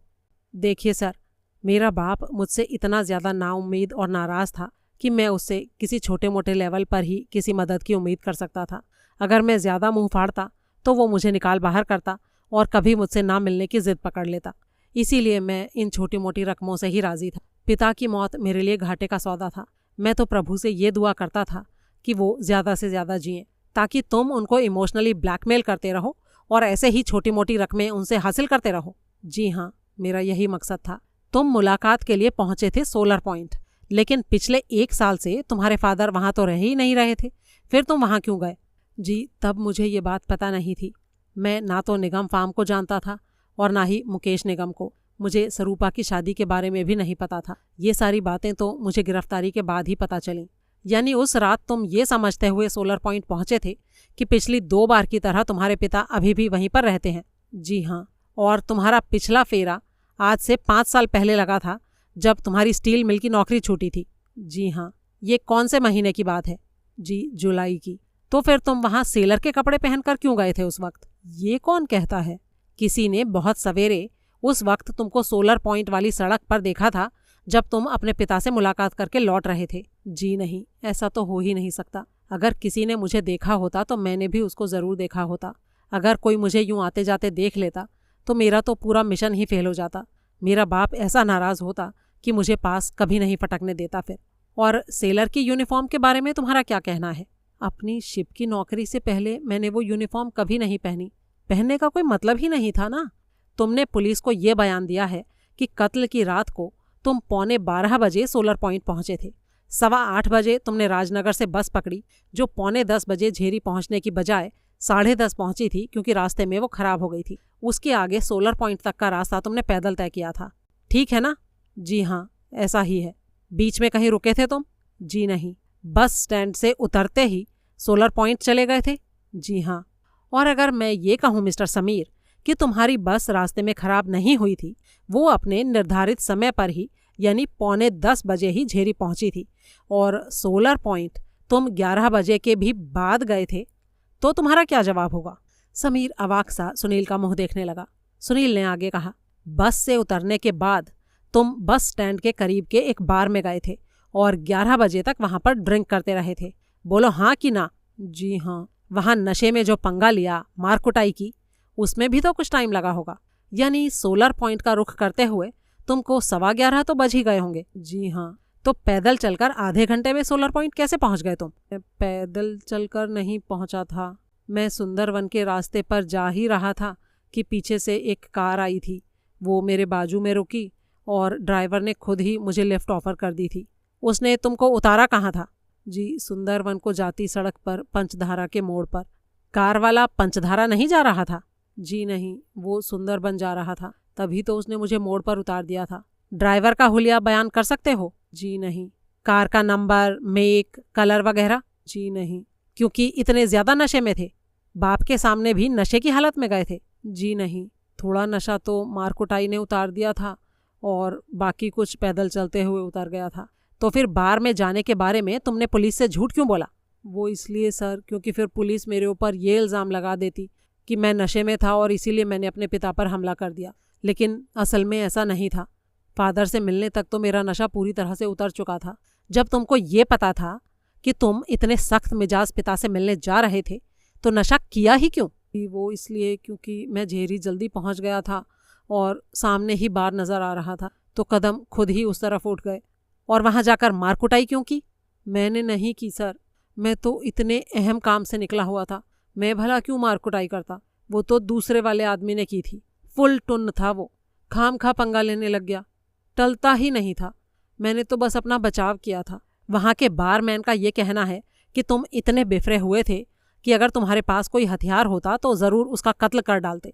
नहीं सर, वो झूठ बोलता है। सच्ची बात तो ये है कि वो दूसरा आदमी ऐसा बिफरा हुआ था कि अगर उसके पास हथियार होता तो वो ज़रूर कत्ल कर। वो वहाँ रेगुलर आने वाला कोई आदमी था और बारमैन उसको अच्छी तरह जानता था। मैं वहाँ अजनबी था, इसीलिए बारमैन उस आदमी की हिमायत कर रहा हो। और कार वाले से जो लिफ्ट तुमको मिली, तुमने पुलिस के सामने उसका जिक्र क्यों नहीं किया? क्योंकि वो फिर से मुझसे ये सवाल करते कि बीच के बाकी के वक्त में कहाँ था, और फिर वही नशे वाली बात सामने आ। समझा। बहरहाल 11:15 बजे तुम सोलर पॉइंट पहुँचे। अब आगे बोलो। जी, मैं इमारत के फ्रंट डोर पर पहुँचा, दस्तक दी, फादर ने दरवाज़ा खोला, मुझे अंदर लेकर पीछे से दरवाज़ा बंद किया और मुझे सामने वाले कमरे में ले गए। वहाँ मैंने उनको अपनी नकली कहानी सुनाई। जवाब में उन्होंने फिर वहाँ कभी ना आने की हिदायत दी, मुझे डांटा, फटकारा। फिर उन्होंने मुझे रुपए दिए और मैंने लाख रुपए लिए और वहाँ से चला आया। और मेरे जाने के बाद उन्होंने पहले की तरह दरवाज़ा बंद कर लिया। उस वक्त घर में और कौन था? जी मेरे ख्याल से तो कोई नहीं था, लेकिन अगर हो भी तो मेरे पास पता लगाने का कोई जरिया नहीं था। मैं तो उस एक ही कमरे में गया था और वहीं से बाहर निकल आया था। तुम ऊपर वाले बेडरूम में नहीं गए थे? वहाँ मैं क्यों जाता, वहाँ मेरा क्या काम था? अपने साथ कांटी क्यों लेकर गए थे तुम? मैं नहीं लेकर गया था। ले जाना तो दूर, मैंने तो अपनी शिप की नौकरी में भी उसे कभी हैंडल नहीं किया था। हालांकि मैं उससे वाकिफ ज़रूर था। शिप के डेक पर मैंने सेलर्स को अक्सर उससे रस्सियाँ सुलझाते देखा था। लेकिन पुलिस का तो ये कहना है कि वैसी कांटी तुमने बंदरगाह के करीब के एक हार्डवेयर स्टोर से चोरी की थी। हरगिज़ नहीं सर, पुलिस इस बारे में जो भी कहती है गलत कहती है। मैंने आते जाते उस स्टोर को देखा ज़रूर था, लेकिन मुझे ऐसी पेटी वेटी के बारे में कुछ भी खबर नहीं है जो उसके बाहर पड़ी रहती बताई जा रही है। मेरी ऐसी किसी पेटी पर कभी नज़र नहीं पड़ी। सोलर पॉइंट पर आते जाते तुम्हें कोई मिला था? जी नहीं, कोई नहीं। तुम्हारे फादर रेगुलर पाइप पिया करते थे। जब तुम वहाँ पहुँचे थे तो क्या उस वक्त भी वो पाइप पी रहे थे? जी हाँ, पाइप उस वक्त उनके मुंह में था और तंबाकू का पाउच और माचिस आराम कुर्सी के पास वाली टेबल पर पड़े थे। तुमको उनकी वसीयत के बारे में खबर थी? जी हाँ। कैसे थी? फादर ने ही बताया था कई साल पहले। क्या उन्होंने साफ साफ ये बोला था कि वसीयत में अपना वारिस उन्होंने तुमको बनाया था? जी हाँ, बोला तो साफ ही था, लेकिन मुझे इस बात पर रत्ती भर भी यकीन नहीं आया था, क्योंकि जिस औलाद को बाप कुत्ते की तरह दुत्कारता हो, ना होने जैसा बताता हो, जिसके जिक्र से भी कतराता हो और शर्मिंदा होता हो, उसे वो भला अपना वारिस क्यों बनाता? तो उन्होंने ऐसा कहा क्यों? वो तो सर मुझे इंसेंटिव देने के लिए, मुझे सुधरने के लिए प्रेरित करने के लिए। अच्छा, और दूसरी वसीयत के बारे में तुम्हारा क्या कहना है? दूसरी वसीयत की तो मुझे पुलिस से ही खबर लगी है, क्योंकि उसमें कोई ऐसी शर्त है जिसके तहत स्वरूपा को मेरी मदद करनी होगी। तुम्हें उसके बारे में पहले खबर नहीं थी? जी नहीं। पिता ने नहीं बताया? जी नहीं। क्यों भाई? जब पहली वसीयत के बारे में बताया तो दूसरी के बारे में क्यों नहीं बताया? मैं वहाँ बहुत थोड़ी देर के लिए ही रुका था, हो सकता है उस दौरान ये बात उनके दिमाग में ना आई हो। वैसे भी ये कोई अच्छी खबर तो थी नहीं जिसका जिक्र करना उन्होंने ज़रूरी समझा होता। ये सब बातें तुम बिल्कुल सच बोल रहे हो? आपको मेरी हालत ऐसी लगती है कि मैं झूठ बोलूँगा? झूठ बोलने से मेरा कुछ भला होगा क्या? अच्छा ठीक है, एक आखिरी सवाल और। जहाज़ राजनगर बंदरगाह पर कब लगा था? जी मंगलवार को सुबह 7 बजे। ठीक है, मुझे झेलने के लिए शुक्रिया, चलता हूँ। इतना कहकर सुनील उठ खड़ा हुआ। फिर वो वापस प्रभुदयाल के कमरे में पहुंच। सुन लिया सब कुछ जनाबे आली? वो बार में गया था, ये बात तुम्हें कैसे पता चली? इंस्पेक्टर ने सुनील से सवाल किया। बस चल गई इत्तेफाक से। अरे बताओ तो सही। सुनील ने उसे सारी बात बताई। सुनकर प्रभुदयाल ने कहा, अच्छा, मैंने ये सारी बातें रिकॉर्ड कर ली हैं। अब अदालत में उसके खिलाफ सबूत के तौर पर पेश करूंगा। झेरी पहुंचकर वो बार में घुस गया तो यूं ही थोड़े ही घुस गया होगा, अपने आप में कत्ल का हौसला पैदा करने के लिए गया होगा। तुम ही अक्सर कहा करते हो ना मिस्टर सुनील कि कत्ल के लिए 2 ही चीज़ें ज़रूरी होती हैं, हौसला और हथियार। अरे महाराज, हथियार उसके पास नहीं था। था कैसे नहीं? बिल्कुल था। माई बाप, कृपा निधान, ये कितने अफसोस की बात है कि आपने उन सारी बातों में से अपने मतलब की बात तो झटक ली, अपने मतलब की बात तो झट से लपक ली और उसके मतलब की बात को पूरी तरह से नज़रअंदाज कर दिया। आपको याद नहीं बारमैन ने क्या कहा था कि बार में हुए पंगे के दौरान नशे में वो ऐसा बेफरा था कि अगर उसके पास हथियार होता तो कत्ल कर देता। आई रिपीट, उसके पास हथियार होता तो। इसका मतलब है कि उसके पास हथियार नहीं था। वो नशे में था सुनील, भूल गया होगा कि कांटी उसके पास थी। आहा, जिस आइटम के एक्सप्रेस इस्तेमाल के लिए वो घर से निकला उसी को भूल गया। आप तो सचमुच धन्य हैं इंस्पेक्टर। किसी भी बात को कैसे भी तोड़ मरोड़ कर अपने हक में कर लेते हैं। आपने उसको ये भी कहते हुए नहीं सुना कि उसका जहाज मंगलवार सुबह आकर बंदरगाह पर लगा था? अब ये बात तो एक रिकॉर्ड का मैटर है, इस बारे में वो झूठ नहीं बोल सकता। तुम आखिर कहना क्या चाहते हो सुनील? मैं ये कहना चाहता हूँ कि आपकी जांच पड़ताल के मुताबिक कांटी शनिवार को हार्डवेयर शॉप से चोरी हुई, लेकिन आपका मुलजिम मंगलवार सुबह 7 बजे से पहले राजनगर नहीं पहुंचा था। मंगलवार को तो वो हार्डवेयर शॉप के स्टोर में घुसकर ही कांटी की चोरी कर सकता। अब बोलिए, किया होगा उसने ऐसा? प्रभुदयाल पूरे इत्मीनान से बोला, खुद नहीं किया होगा तो कराया होगा किसी और से। उसने कांटी चोर से हासिल कर ली होगी। चोर ने शनिवार को कांटी चुराई और मंगल या बुध को कातिल को सौंप दी होगी। हे भगवान, पुलिस में इतने सारे इंस्पेक्टर हैं, ये भी उस लड़के की बदकिस्मती है कि उसका केस आपके हाथों में है। प्रभुदयाल बड़े ही ढीठपने से बोला, मैं उसके साथ कोई जाति कर रहा हूँ? 3rd डिग्री आजमा रहा हूँ उस पर? लेकिन महाराज कोई रियायत भी तो नहीं कर रहे। अरे कोई क्या, मैं तो रियायतों का पूरा घड़ा उंडेलने को तैयार। बस तुम ये बताओ कि कत्ल उसने नहीं किया तो किसने किया? ये बात मैं बताऊं? सुनील ने कहा। तो और कौन बताएगा? रियायत की बात तुम्ही ने तो उठाई है। दीनानाथ, दीनों के नाथ तुम ही तो हो। तो दिखाओ कोई सुनीलियन चमत्कार, उठाओ उंगली किसी की तरफ और गरज कर कहो कि ये रहा रिपुदमन राजवंशी का कातिल, ये रहा इसके खिलाफ पुख्ता सबूत। बस मैं फौरन समीर को रिहा कर दूंगा। आप मेरा मजाक उड़ा रहे हो। अरे नहीं भाई, तुम पहले भी कई बार तो ऐसा चमत्कार कर चुके हो, तो इस बार क्या प्रॉब्लम है? तुम्हारा चमत्कारी जिन्न बोतल में नहीं है, छुट्टी पर गया है। चमत्कार से कुछ नहीं होता इंस्पेक्टर साहब, सब कुछ मेहनत से होता है, हिम्मत से होता है। अच्छा ठीक है, तो हिम्मत से ही कर लो, करो तो सही। लेकिन ये बता दूं कि इस बार तुम्हारी मेहनत और हिम्मत भी किसी काम नहीं आने वाली है। ये लड़का यकीनन गुनहगार है और तुम उसे कभी भी बेगुनाह साबित नहीं कर पाओगे। सुनील ने एक आह भरी और बोला, माय बाप, मजा मुझे भी उसी काम को करने में आता है जिसके बारे में दुनिया ये कहती हो कि मैं नहीं कर सकता। मैं तुम्हें ये काम तो करके ही दिखाऊं, आप देख लेना। उस सप्ताह के आखिरी दिन रात को सुरूपा और मुकेश निगम अपने बंगले में डाइनिंग टेबल पर मौजूद। अपने 2 दिन के बिजनेस टूर से उसी शाम मुकेश निगम राजनगर से वापस लौटा था। कॉफी पीते पीते उसने अचानक सुरूपा से सवाल किया, और क्या हालचाल है? सुरूपा इस अजीब से सवाल पर सक पका गई, फिर बोली, ठीक है सब। मेरे पीछे से कोई आया गया था क्या? नहीं तो, ना इलाके से और ना बाहर से। हाँ, कहीं से भी नहीं। मेरी बात ध्यान से सुनो सुरूपा, बुधवार को JDA में डॉग शो है। पड़ोस वाली मिसेस अब्रोल के पास एक जर्मन शेपर्ड डॉग है। उन्होंने उस डॉग शो के लिए अपने कुत्ते का नाम लिखवाया था।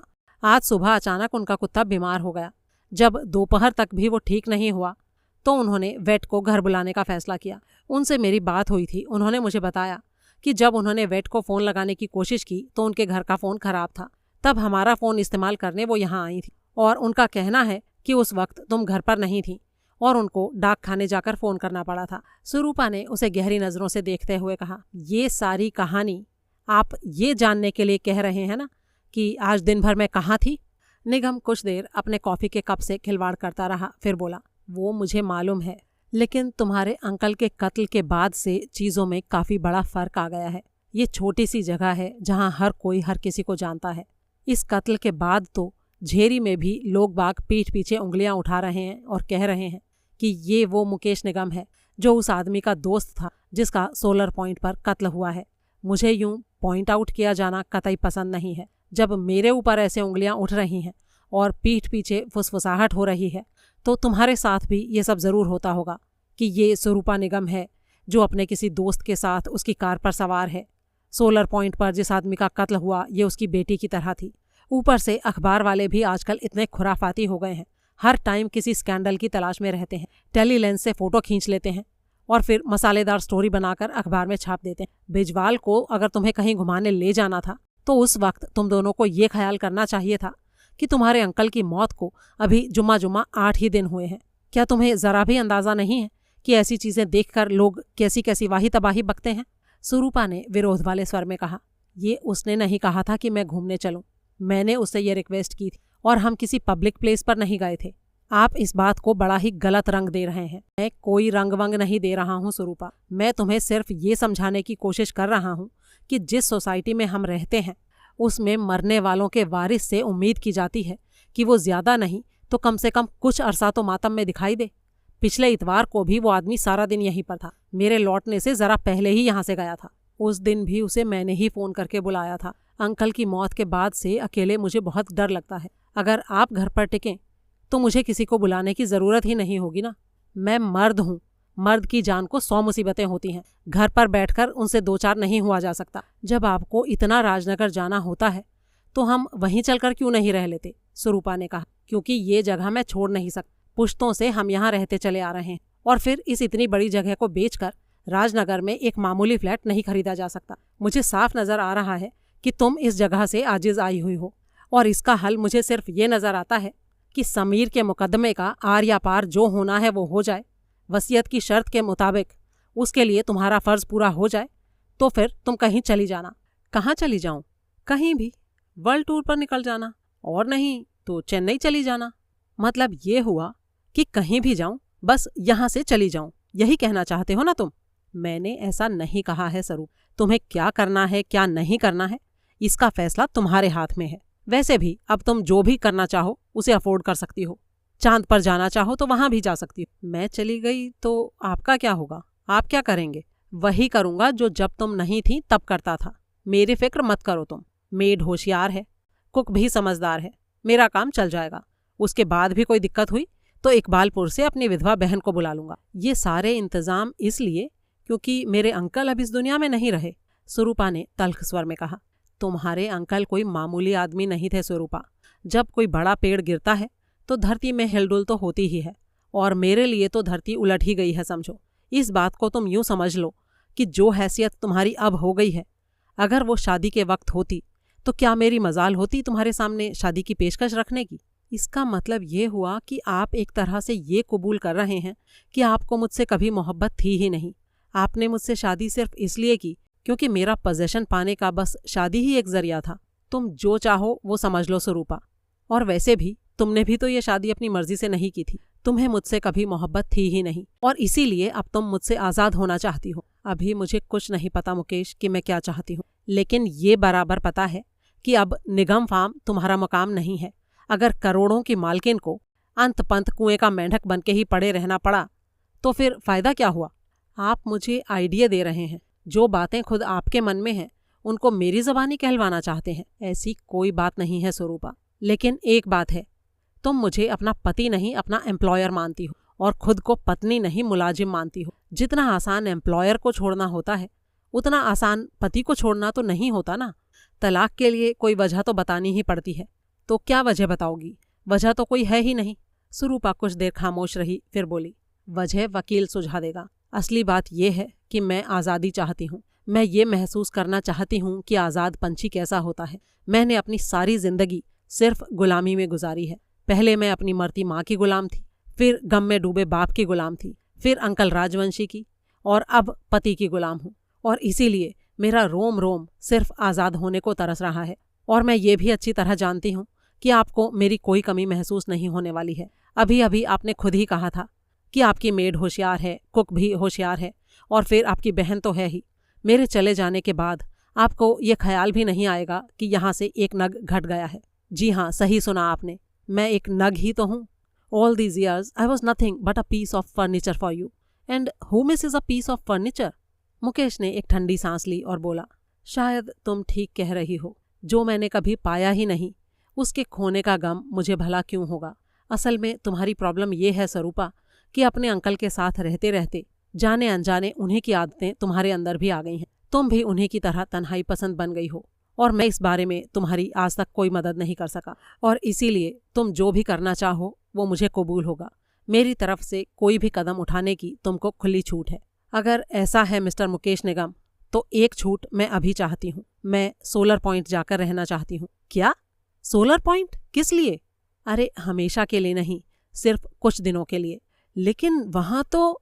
मैं जानती हूँ आप क्या कहना चाहते हैं। उस तन्हा और भूतिया मकान में मैं और भी ज्यादा अकेलापन महसूस करूंगी, लेकिन मेरे साथ ऐसा कुछ नहीं होगा। मैं सरस्वती को अपने साथ लेकर जाऊंगी। मुझे पूरा यकीन है कि जैसे वो अंकल के साथ वहाँ रहती थी वैसे ही उसे मेरे साथ रहने में भी कोई परेशानी नहीं होगी। अरे वो तो ठीक है, सरस्वती तो चली जाएगी, लेकिन तुम वहाँ जाना ही क्यों चाहती हो? वो इसलिए क्योंकि कोई मुझे प्रेरित करता है, समझाता है, बुलाता है वहाँ जाकर रहने के लिए। ये तुम क्या बकवास कर रही हो स्वरूपा? कौन बुलाता है तुम्हें? ये तो मुझे पता नहीं कौन बुलाता है, लेकिन सोलर पॉइंट की फुसफुसाहट सुन के मैं हर रात पता नहीं कितनी बार सोते से जाग जाती हूँ। क्या पता ये अंकल की ही इच्छा हो कि मैं वहाँ जाकर रहूँ। शायद उनके कत्ल के रहस्य को वहीं पर सुलझना है। शायद वहीं कहीं पर समीर की बेगुनाही का सबूत छुपा हुआ है। वहाँ ऐसा कुछ भी नहीं है स्वरूपा, और ना ही हो सकता है। पुलिस वहाँ का चप्पा चप्पा छान चुकी। वहाँ से तुम्हारे हाथ कुछ नहीं लगने वाला। कोई बात नहीं, नहीं लगेगा तो लौट आऊँ। ठीक है, जैसी तुम्हारी मर्जी। कब जाना चाहती हो? कल ही, first thing in the morning. ठीक है, चली जाओ, मैं नहीं रोकूंगा। अगला अध्याय।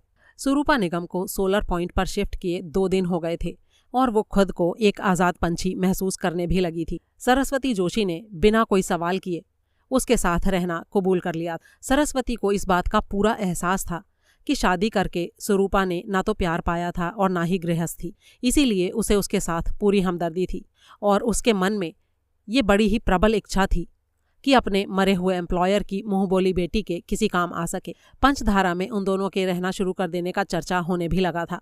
लोगों की ये धारणा अभी भी अपनी जगह कायम थी कि वो एक भूतिया इमारत थी और इसीलिए उनके ख्याल से ये दोनों औरतें जो यहाँ रहने के लिए आ गई थीं कुछ ही दिनों में अपने घर वापस लौट जाने वाली थीं। लेकिन असल में उन दोनों का ऐसा कोई इरादा नहीं था। दोनों ही सालों साल वहाँ रह चुकी थीं और इसीलिए वहाँ के माहौल की आदी थीं। कत्ल से जुड़े किसी सूत्र की तलाश करने के अपने मिशन पर स्वरूपा ने पहले ही दिन से काम करना शुरू कर दिया था। तभी उसे एहसास हुआ था कि पूरा घर मकतूल के पर्सनल साजो सामान से भरा पड़ा था। वहाँ इतनी फाइलें, लूज पेपर, मैगजीन्स, अखबारों की कटिंग्स और किताबें थीं कि इन सबको जांचने परखने में कई दिन लग सकते थे। हर पेपर का मुआयना करना ज़रूरी था। हर किताब का एक एक पेज पलटा जाना ज़रूरी था, क्योंकि किसी किताब के पन्नों के बीच भी कोई कागज़, कोई चिट्ठी पत्री रखी हो सकती थी जो कि कत्ल के किसी पहलू पर रोशनी डाल सकती हो। मकतूल के पर्सनल कागजात, किताबें वगैरह निगम फार्म में उसके बेडरूम में भी थे। उनको खंगालने का जिम्मा मुकेश निगम ने अपने सिर लिया था। उसका ख्याल था कि उससे कोई सूत्र पहचानने में गलती हो सकती थी, इसीलिए उसने पुलिस चौकी से सब इंस्पेक्टर कृपाराम को भी बुला लिया था। लेकिन हर चीज़ को अच्छी तरह से खंगाल लेने के बाद भी उनके हाथ कुछ नहीं लगा। सोलर पॉइंट पर स्वरूपा के पहले 2 दिन तो सारे कागजातों को तरतीब देने में और ज़रूरी और गैर ज़रूरी कागज़ों को छांटने में ही लग गए। 2 दिनों में पता नहीं कितने गैर ज़रूरी कागज़ उसने फाड़ फाड़ कर रद्दी में फेंके। इस सारे सामान में 4-5 फ़ोटो एल्बम भी थी, जिनमें से 2 तो इतनी पुरानी थी कि उनमें मकतूल की जवानी की फ़ोटोज़ लगी हुई थीं। स्वरूपा के बचपन की तस्वीरें तो उसमें थीं, लेकिन समीर की कोई तस्वीर उनमें नहीं थी। एल्बमों में कई जगह से कुछ तस्वीरें उखाड़ दी गई जान पड़ती थीं, जिनके बारे में उसने यही नतीजा निकाला था कि वो शायद समीर की होंगी। मकतूल अपनी इकलौती औलाद से इतना नाराज़ था कि उसकी याद दिलाने वाली कोई भी चीज़ अपने पास नहीं रखना चाहता था। वहाँ खंगाले जाने लायक सबसे ज़्यादा कागजात उसके राइटिंग डेस्क के दराजों में और बेडरूम में मौजूद आबनूस की एक एंटीक अलमारी में थे। वो कागजात इन दोनों जगह पर ऐसे ठुसे हुए थे कि साफ लगता था कि जो जगह सामने पड़ती थी उनको वहाँ धकेल दिया जाता था। इनमें मकतूल की निजी चिट्ठी पत्रियाँ थीं, बैंक की चिट्ठियाँ थीं, वकीलों की चिट्ठियाँ थीं और उन कंपनियों की चिट्ठियाँ थीं जिनमें मकतूल ने पैसा इन्वेस्ट किया हुआ था। यहाँ तक कि खुद स्वरूपा की लिखी कई चिट्ठियाँ थीं जो उसने समय समय पर चेन्नई से लिखी थीं। उन कागज़ों में से कुछ तो इतने पुराने थे कि उनकी रंगत भी बदल गई थी और कुछ हाथ में उठाने भर से फटने लगते थे। लेकिन अब तक की पड़ताल का नतीजा सिफर निकला था। इस दौरान उसके हाथ में ऐसी कोई भी तहरीर नहीं आई जो कत्ल के रहस्य की तरफ कोई इशारा कर सकती हो। मंगलवार शाम को सूरज डूब चुकने के बाद भी वो अभी अपनी कोशिशों में लगी हुई थी जब उसका पति वहां पहुंचा। उस वक्त वो मकतूल के बेडरूम में फर्श पर बैठी हुई थी और उसके चारों तरफ कागज ही कागज थे। मुकेश निगम वो नज़ारा देखकर सकपकाया। उसके मुंह से निकला, हे भगवान, इतने कागज! ये तो एक अच्छे खासे सरकारी दफ्तर का लवाजम है। क्या ये सारे के सारे इस लकड़ी की अलमारी में से निकले हैं? स्वरूपा मुस्कुराई और बोली, नहीं, काफ़ी सारे राइटिंग डेस्क के ड्रॉर्स में से भी निकले हैं और काफ़ी सारे तो मैं फाड़कर फेंक चुकी हूँ। मुझे पूरी उम्मीद है कि इन्हीं में से कहीं ना कहीं कुछ ना कुछ मुझे बरामद ज़रूर होगा। मुकेश निगम ने एक ठंडी सांस ली और बोला, लगता तो नहीं, लेकिन फिर भी चलो, उम्मीद पर दुनिया कायम है। मैं तुम्हारी कामयाबी के लिए दुआ करूँगा। 10-15 दिन तो तुम्हें इस काम में कम से कम लग ही जाएंगे। पता नहीं कितना समय लगेगा, चाहे मुझे साल भी लग जाए, लेकिन मैं ये काम पूरा करके ही रहूँगी, स्वरूपा ने दृढ़ स्वर में कहा। चलो खैर ठीक है, मैं तो तुम्हें बस ये बताने आया था कि बंगले में जो अंकल का सामान मौजूद था वो मैंने सारा एक ट्रंक में बंद करके रख दिया है। अगर तुम चाहो तो उस ट्रंक को यहाँ पहुँचवा दूँ? नहीं, अभी वहीं रहने दीजिए। ठीक है, मैं उसे स्टोर में रखवा देता हूँ। अभी चलता हूँ। आप राजनगर कब जाएंगे? कल ही जाना है। क्यों, कुछ मंगाना था तुम्हें? नहीं, मंगाना नहीं है। मुझे और सरस्वती को भी राजनगर जाना है। मुझे अंकल के बैंक में काम है और उनके वकील से भी काम है और हाँ, स्टॉक ब्रोकर से भी काम है और भी कई काम है। सरस्वती को वहाँ अपने किसी बीमार रिश्तेदार से मिलना है। क्या कल आप हमें कार पर अपने साथ ले जा सकते हैं? हाँ, क्यों नहीं, ज़रूर। लेकिन वापस नहीं ला पाऊँगा क्योंकि मैं तो लेट लौटूंगा। हो सकता है ओवरनाइट मुझे रुकना भी पड़ जाए। कोई बात नहीं, वापसी पर हम बस से आ जाएंगे। लेकिन बस एक प्रॉब्लम है, आपको थोड़ा लेट रवाना होना होगा, करीब 9 बजे तक। मुकेश निगम ने एक पल सोचा और फिर बोला, ठीक है, कोई बात नहीं, 1 घंटे की ही तो बात है, मैं एडजस्ट कर लूँगा। तो फिर तय रहा, हम दोनों 9 बजे आपको चौक में मिल जाएंगी। ठीक है। अगले रोज स्वरूपा को सरस्वती के साथ राजनगर से वापस लौटने में अंधेरा हो गया। जैसे ही वो लोग घर में दाखिल हुए, बारिश की पहली बूंद आसमान से टपकी। स्वरूपा ने दरवाजे और चौखट की झिरी में एक विजिटिंग कार्ड फंसा पाया। ये ब्लास्ट के रिपोर्टर सुनील का था। कार्ड के पीछे लिखा था, I was here eight 6 PM, you were not, better luck next time. दोनों भीतर दाखिल हुई और 5 मिनट बाद ही बूंदाबांदी तेज बारिश में तब्दील हो गई। सरस्वती किचन में चली गई और स्वरूपा अंकल के सिटिंग रूम में उनकी आराम कुर्सी पर जा बैठी। पास ही स्टूल पर एक किताब पड़ी थी जो उसने उठा ली और टेबल लैंप जला लिया। किताब का शीर्षक था पिशाच लीला, कारण और निवारण। वो अनमने भाव से किताब के पन्ने उलटने लगी। तभी सरस्वती चाय ले आई। उसने चाय का कप टेबल लैंप के करीब रखा और फिर बोली, खाना क्या खाओगी? अरे कुछ भी बना लो सरस्वती, थोड़ा सा बस 1-2 दिन की ही परेशानी और होगी तुम। मैंने महाराज को संदेशा भिजवा दिया है, वो कल या परसों तक आ जाएगा, और मेड भी। अरे स्वरूपा, मुझे कोई परेशानी नहीं। स्वरूपा ने इधर उधर देखा और फिर बोली, मुझे ठंड लग रही है, तुम ऐसा करो, फायर प्लेस में आग जला दो। सरस्वती के चेहरे पर थोड़ी दुविधा के भाव देखकर स्वरूपा ने कहा, हाँ मुझे पता है अभी इतना ठंडा मौसम नहीं आया है, लेकिन बारिश की वजह से काफ़ी ठंडक हो गई है और आज मेरा मन कर रहा है कि अंकल की तरह फायर प्लेस के सामने बैठूं। अगर गर्मी लगेगी तो फिर हम उसे बंद कर देंगे। अच्छा ठीक है, सरस्वती ने कहा। फिर उसने लकड़ियां लाकर आग जला दी और वहां से चली गई। स्वरूपा ने चाय पी, किताब को बंद करके टेबल पर रख दिया और फिर आंखें बंद करके आराम कुर्सी पर हौले हौले झूलने लगी। बाहर बारिश के साथ अब तेज हवाएं भी चलने लगी थीं, जिनके टकराने से देवदार के पेड़ अजीबोगरीब आवाजें निकाल रहे थे। बारिश के थपेड़े खिड़कियों के शीशों से टकराकर उन आवाजों को ताल देते जान पड़ते थे। जब फायर प्लेस में लकड़ी के लट्ठे चटकते थे तो ऐसी आवाज होती थी जैसे कमरे में कोई हो। उसने किताब फिर से उठा ली और उसमें मन लगाने की कोशिश करने लगी। पता नहीं कितना टाइम यूं ही गुजर गया। फिर दरवाज़ा खुलने की चरचराहट हुई। उसने चौंक कर दरवाजे की तरफ सिर उठाया। ये सरस्वती थी। उसने कहा, खाना तैयार है। अभी मेरा मन नहीं है सरस्वती, तुम खा लो और जाकर सो जाओ। मेरे लिए खाना ढक कर रख देना। अरे गरम गरम ही खा लो ना, तब तक मैं बैठक में बैठ जाती हूँ। अरे नहीं सरस्वती, तुम ऊपर जाओ, मुझे पता नहीं मैं कब खाऊंगी, हो सकता है ना भी खाऊं। ज्यादा भूख नहीं है मुझे। बस जाते जाते एक काम कर देना, आग को बुझा दो, कमरा काफी तप गया है। सरस्वती ने उसके आदेश का पालन किया और फिर वहां से विदा हो गई। स्वरूपा को उसके सीढ़ियां चढ़ने की आवाज आती रही। फिर ऊपर एक दरवाज़ा खुलने और बंद होने की आवाज़ आई। फिर भीतर खामोशी छा गई और बाहर की आवाज़ें फिर से हावी होने लगी। बाहर बारिश अभी भी हो रही थी, लेकिन तेज हवाएं थम चुकी थीं। लेकिन शायद ये तेज हवाएं और ज्यादा कहर भरा रुख अख्तियार करने के लिए थमी थीं। अचानक से बारिश ऐसे तेज हो गई जैसे आसमान फट पड़ा हो और तेज हवाएं तूफान में बदल गईं। इमारत के खिड़कियां दरवाजे यूं खड़खड़ाए जैसे तूफान पूरी इमारत को ही उड़ा ले जाने पर आमादा हो। बारिश और तूफान की जुगलबंदी ने ऐसा शोर किया कि बाकी सारी आवाज़ें उस शोर में दब गईं। स्वरूपा किताब में दिल लगाने की कोशिश करने लगी, लेकिन उसके जहन पर वही शोर हावी था जो उसे चारों तरफ से अपने भीतर लपेट रहा था। कुदरत का वो खेल उसके लिए कोई नया नहीं था। वैसा उस इलाके में आम होता रहता था। लेकिन पहले जब कभी भी ऐसा होता था तो घर में अंकल मौजूद होते थे, जो इस बात का आश्वासन होता था कि मौसम का बिगड़ा मिजाज स्वरूपा का कुछ नहीं बिगाड़ सकता था। उसने किताब बंद करके फिर से एक तरफ रख दी और सोचने लगी।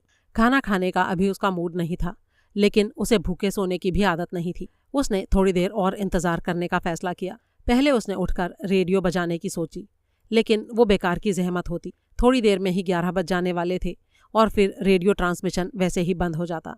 धीरे धीरे बाहर का शोर कुछ हद तक घटा। जब वो शोर कम हुआ तो कुछ और ही आवाज़ें आने लगीं। उसे यूं लगने लगा जैसे कई लोग दबे पांव इमारत को घेर रहे हों, जैसे फुसफुसाहट में किसी अनजानी जुबान में वो लोग बातें कर रहे हों। ये सारा भ्रम बाहर चलती पेड़ों से टकराती हवाएं पैदा कर रही, लेकिन फिर भी पता नहीं क्यों ऐसा लग रहा था जैसे उसके मानस पटल पर कोई धुंधली सी फिल्म चल रही हो।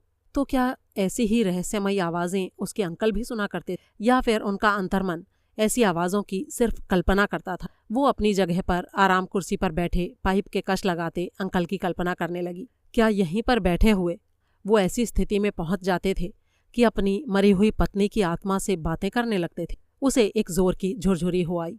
लेकिन अगर आत्माएं पीछे रह गए अपने प्रियजनों से इस तरह संपर्क कर सकती थीं, तो आंटी की आत्मा ने अंकल को उनके सिर पर मंडराते खतरे से सावधान क्यों नहीं किया? बेटे को उस अंजाम से बचाने के लिए कुछ क्यों नहीं किया जिसकी तरफ वो बढ़ता जा रहा था?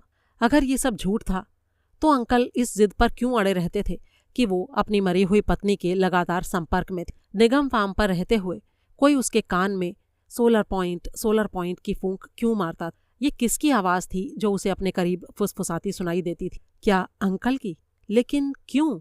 उसे सोलर पॉइंट की कोई अहमियत समझाने के लिए, या फिर उसे वहां जाकर रहने को प्रेरित करने के लिए?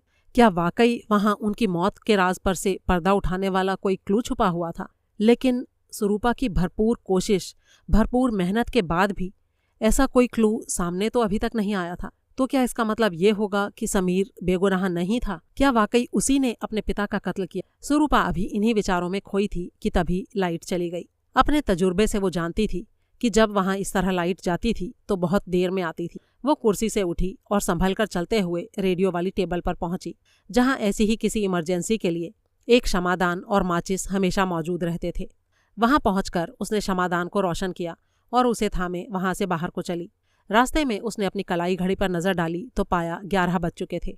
वो बाहर हॉल में पहुंची, जहां ये फैसला करने के लिए वो एक पल रुकी कि खाना खाने किचन में जाए या फिर ऊपर जाकर सो जाए। फिर उसने खाने का ख्याल छोड़ देने का फैसला किया। अभी उसने सीढ़ियों की तरफ एक कदम बढ़ाया ही था कि पता नहीं कहाँ से हवा का एक तेज झोंका आया और क्षमादान को बुझा गया। जरूर कहीं कोई खिड़की खुली रह गई होगी। माचिस पीछे सिटिंग रूम में ही रह गई थी। उस घुप अंधेरे से अचानक उसे ऐसी दहशत हुई कि माचिस लेने जाने का ख्याल छोड़कर बड़े ही आतंकित भाव से वो सीढ़ियों की तरफ लपकी। और तब तक उसको नॉर्मल सांस नहीं आई जब तक कि वो ऊपर बेडरूम में नहीं पहुंच गई और उसने दरवाज़ा अंदर से बंद नहीं कर लिया। ये क्या बात थी आखिर? उसकी ये जानी पहचानी जगह अचानक उसे अजनबी सी क्यों लगने लगी थी? ऐसा क्या बदलाव आ गया था यहाँ पर, सिवाय इसके कि घर का मालिक अब इस दुनिया में नहीं रहा था? इसका मतलब खामी उस जगह में नहीं, खुद स्वरूपा में थी।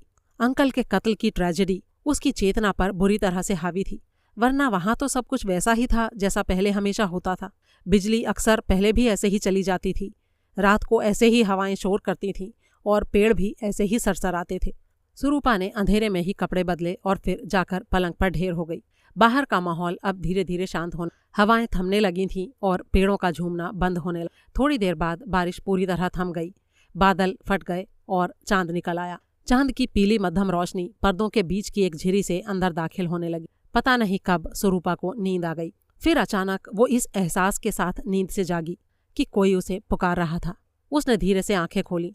चांद की मध्यम रोशनी में उसकी निगाहें पूरे कमरे में घूमी। उसे सब कुछ वैसा ही लगा जैसा छोड़कर वो सोई थी। तो फिर ये कौन था जो उसे पुकार रहा था?